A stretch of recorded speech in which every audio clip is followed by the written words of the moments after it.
گرم تپتے ہوئے میدان میں امام حسین علیہ السلام شجاعت اور بہادری سے جنگ کر رہے تھے۔ ذوالفقار کی تیز دھار کی وار ایسی تھی گویا آسمان سے بجلی گر رہی ہو۔ تیر اندازوں کی طرف سے تیر کی بارش ہو رہی تھی۔ آپ کا سارا بدن زخموں سے چور تھا۔ امام حسین علیہ السلام دشمن کی فوج پر حملہ کرتے جاتے تھے جن کی تعداد 30,000 تھی اور انہیں کیڑے مکوڑوں کی طرح منتشر کر دیتے تھے۔ اچانک نیزہ برداروں کی ایک جماعت نے آپ پر حملہ کر دیا۔ ایک سپاہی نے تیر چلایا جو آپ کے دہن مبارک پر لگا۔ امام علیہ السلام نے دہن مبارک سے خون چلو میں لیا اور آسمان کی جانب پھینکا اور فرمایا، خدایا انہیں نابود کر دے، ان سب کو ہلاک کر اور ان میں سے کسی کو بھی روئے زمین پر باقی نہ رکھ۔ نبی صلی اللہ علیہ وسلم کے پیارے نواسے کو اس بے رحمی سے کیوں شہید کیا گیا؟ آپ میدان کربلا کیوں پہنچے؟ آپ کو شہید کرنے والا لشکر کون تھا؟ اور مسلمانوں نے حسین ابن علی کا ساتھ کیوں نہیں دیا؟ ان حقائق کو اس ویڈیو میں ہم مکمل جاننے کی کوشش کریں گے اور کربلا کے اس عظیم واقعہ کو مختصر پیش کریں گے۔ واقعہ کربلا صرف تاریخ اسلام ہی نہیں بلکہ تاریخ انسانیت کا بے حد دردناک واقعہ ہے۔ یہ دنیا کا واحد ایسا واقعہ ہے جس سے عالم کی تمام چیزیں متاثر ہوئیں۔ آسمان متاثر ہوا، زمین متاثر ہوئی، سورج و چاند ایسے متاثر ہوئے کہ شفق کی سرخی نے آسمان لال کر دیے۔ یہ وہ غم انگیز اور المناک واقعہ تھا جس نے جاندار اور بے جان کو خون کے آنسو رلا دیے، جس کا پس منظر نبی صلی اللہ علیہ وسلم اور آپ کی اولاد کی دشمنی تھی۔ نبی صلی اللہ علیہ وسلم کے وفات ہوئے 50 سال گزر چکے تھے۔ آپ صلی اللہ علیہ وسلم کے نواسے امام حسین نماز مغرب کے مصلی پر تشریف فرما تھے۔ مسجد میں حکومت کا ایک سپاہی جوتوں سمیت اندر داخل ہوا اور اپنی کمر سے خط نکال کر امام حسین کی طرف پھینکتا ہے۔ امام حسین علیہ السلام نے خط اٹھایا اور خط پڑھنے کے بعد فرمایا، ان للہ و انا الیہ راجعون۔ عبداللہ نے پوچھا کہ اس میں کیا لکھا ہے؟ فرمایا، شام کا حکمراں معاویہ ابن ابی سفیان نہیں رہا، گورنر نے ہمیں بلایا ہے۔ امام حسین علیہ السلام حاکم مدینہ ولید کے پاس پہنچے۔ ولید نے کہا، یزید بن معاویہ حکمراں بن گیا ہے، اس کی بیعت کیجیے۔ امام حسین نے جواب دیا کہ اہل بیعت نبوت کسی کی بیعت نہیں کریں گے۔ امیر معاویہ نے اپنے بعد اپنا جانشین اور عالم اسلام کا خلیفہ اپنے بیٹے یزید کو مقرر کر دیا اور مسلمانوں سے کہا کہ وہ فیصلے کو قبول کر لے۔ اس وقت مدینہ میں جیت صحابہ اکرام موجود تھے۔ مدینہ کے جیت صحابہ نے یزید کے ہاتھوں بیعت کرنے سے انکار کر دیا تھا، جن میں حضرت حسین ابن علی، عبداللہ ابن زبیر اور عبد الرحمن بن ابی بکر کے نام بہت اہم ہیں۔ صحابہ اکرام کی مخالفت کی وجہ یہ تھی کہ امیر معاویہ نے اپنے بیٹے کو اگلا خلیفہ مقرر کر دیا تھا جو اسلامی مزاج اور شریعت کے خلاف سمجھا گیا۔ اس سے پہلے کسی بھی خلیفہ نے اپنی اولاد اور رشتہ دار کو اپنا ولی عہد اور اپنے بعد خلیفہ منتخب نہیں کیا تھا۔ یہ فیصلہ حضرت حسن کے ساتھ ہوئے معاہدے کے بھی خلاف تھا۔ جب یہ خبر کوفہ پہنچا کہ امام حسین ابن علی نے یزید کو خلیفہ تسلیم کرنے سے انکار کر دیا ہے تو اہل کوفہ جو امام حسین سے بہت محبت و عقیدت رکھتے تھے مختار ثقفی کے گھر پر جمع ہوئے اور سلیمان ابن سرد رضی اللہ تعالیٰ عنہ نے امام حسین کو کوفہ آنے کی دعوت دی۔ آپ نے امام حسین کو خط لکھا کہ آپ کوفہ تشریف لائیں، ہم آپ کے ہاتھ پر بیعت کریں گے اور آپ کو خلیفہ تسلیم کریں گے۔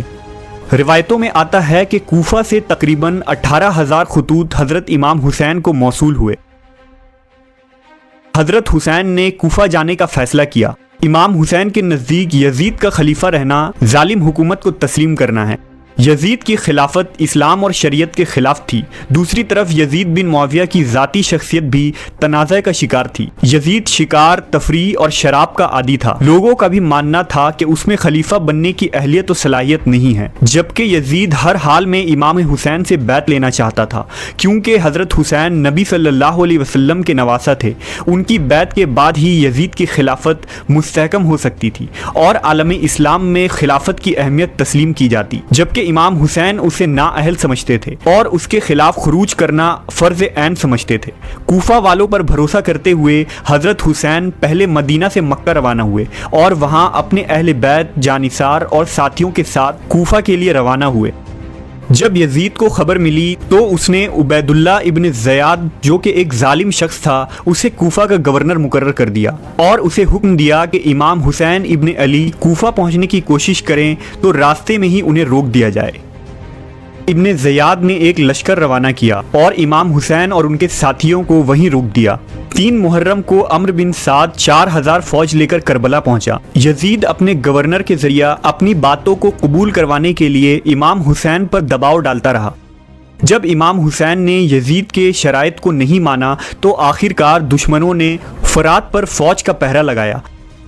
7 محرم کے بعد حضرت حسین اور آپ کے پورے جانثاروں اور اہل بیت کو پیاسے رہنے پر مجبور کر دیا گیا۔ آپ کو نہر فرات سے پانی لینے کی اجازت نہیں تھی۔ 3 دن گزر جانے کے بعد جب امام کے گھر والوں کے بچوں کو پیاس لگنے لگی تو حسین علیہ السلام نے یزیدی فوج سے پانی طلب کیا۔ دشمن نے پانی دینے سے انکار کر دیا۔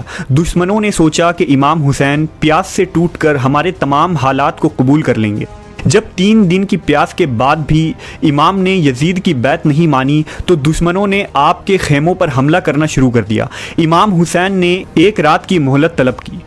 عاشورہ کی اس رات حضرت حسین اور آپ کے اہل خانہ نے اللہ کی عبادت کی اور یزیدی فوج کو مخاطب کر کے امام حسین نے ایک تقریر کی۔ آپ نے فرمایا، اے لوگو، جلدی نہ کرو، پہلے میری بات سن لو۔ لوگو، تم میرے حسب و نسب پر غور کرو اور دیکھو کہ میں کون ہوں۔ اپنے گریبانوں میں جھانکو اور اپنے آپ کو ملامت کرو۔ تم خیال کرو کہ کیا تمہیں میرا قتل اور میری توہین زیب دیتی ہے؟ کیا میں تمہارے نبی کا نواسا اور ان کے چچیرے بھائی کا بیٹا نہیں جنہوں نے سب سے پہلے اللہ کی آواز پر لبیک کہی اور اس کے رسول پر ایمان لائے؟ کیا سید الشہداء امیر حمزہ میرے والد کے چچا نہ تھے؟ کیا جعفر طیار میرے چچا نہ تھے؟ کیا تمہیں رسول کا وہ قول یاد نہیں جو انہوں نے میرے اور میرے بھائی کے بارے میں فرمایا تھا کہ ہم دونوں نوجوانان جنت کے سردار ہوں گے؟ یزید کی فوج پر اس تقریر کا کوئی اثر نہ ہوا، صرف حر ابن یزید تمیمی پر اس تقریر کا اثر ہوا اور وہ یہ کہتے ہوئے امام حسین کی طرف آ گیا کہ یہ جنت یا دوزخ کے انتخاب کا موقع ہے۔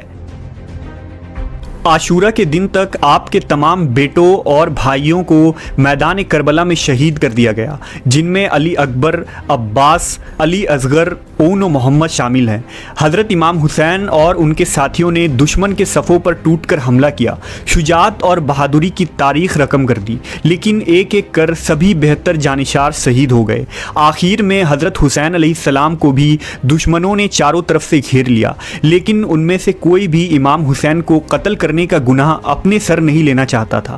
آخر کار شمر ذی الجوشن کے اکسانے پر زرعہ بن شریک تمیمی نے یہ بدبختی مول لی اور حضرت حسین کے ہاتھ اور گردن پر تلوار سے حملہ کیا۔ سنان بن انس نے تیر چلایا، جس کے بعد امام حسین گر گئے۔ ان کے گرنے پر شمر آگے بڑھا اور اس ملعون نے امام حسین کا سر پیچھے کی طرف سے کاٹ کر جسم سے جدا کر دیا۔ عبیداللہ ابن زیاد کے حکم پر امام حسین کا سر الگ کر کے جسم کو گھوڑوں کے ٹاپو پر رون دیا گیا۔ اس کے بعد تمام شہداء اہل بیت کے سر کو نیزوں کی نوک پر رکھ کر ابن زیاد کے دربار میں لایا گیا اور اس کے بعد آپ کے سر مبارک کو یزید کے دربار میں پہنچایا گیا۔ جب یزید نے امام حسین کے سر کو دیکھا تو اس پر چھڑیاں پھیرنے لگا اور کہا کہ ہمارے خلاف اٹھنے والے سروں کا یہی انجام ہوتا ہے۔ اس منظر کو دیکھ کر امام حسین کی بہن زینب کبریٰ کا دل تڑپ اٹھا۔ آپ نے دربار یزید میں ایک لرزہ آمیز خطبہ دیا۔ اس خطبے کو سن کر یزید کے دربار میں موجود درباری اور اہل شام کے چہروں کی رنگت بدل گئی اور وہ پشیماں ہوئے۔